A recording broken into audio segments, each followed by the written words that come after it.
యుద్ధం చేసేవాడు సైనికుడు.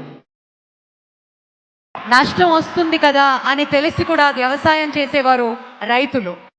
అటు రైతులన్నా, ఇటు సైనికులన్నా అపారమైనటువంటి గౌరవం వారికి.